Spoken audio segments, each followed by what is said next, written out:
Hard rock, trash metal সহ নানা ধরনের গান শুনিয়ে মঞ্চ মাতালেন শিল্পী KHN। KHN মিউজিক নাইটসে উপস্থিত ছিলেন দেশের জনপ্রিয় শিল্পীরা।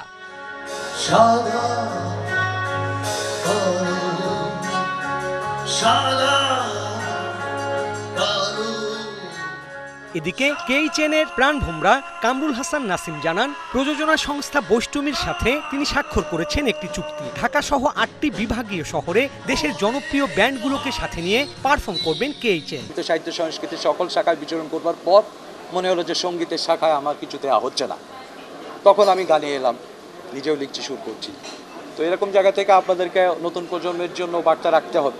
আসলে তো গান হচ্ছে কি, জীবনের কথায় যখন ঝঙ্কিত বন্দিত হয়ে সুর তাল লয় ঠিক রেখে একটা শ্রবণযোগ্য শ্রুতিমধুর পরিস্থিতিতে এসে দাঁড়ায়, সেটাই সঙ্গীত।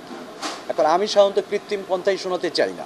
একটা ফেসবুকে বা ইউটিউবে পোস্ট করলাম একটা গান, লক্ষ লক্ষ মানুষের কাছে ভিউজ হলো, আমি সেভাবে চাই না। আমাকে খুঁজুক।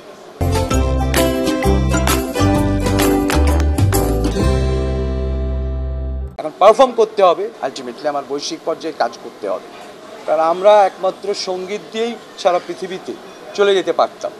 কনসার্ট শুরুর আগে বৈষ্টমীর মিট দ্য প্রেস আয়োজনে আয়োজকরা জানান নানা পরিকল্পনার কথা। সামনে আপকামিং আমাদের দুটো কাজ আসছে, সেটা হচ্ছে থার্ড ইনিংস, মোহিনী আর স্যামসন ইজ ব্যাক, 3টা কাজ আসছে। আর লিলিত আমরা একটা ট্রেলার দেখালাম, সেটা অচিরেই মুক্তি পাবে। সেটা কিন্তু আমরা হল মুক্তি দিব না, আমরা এটা একটা OTT প্ল্যাটফর্মে সেটা মুক্তি দেবো।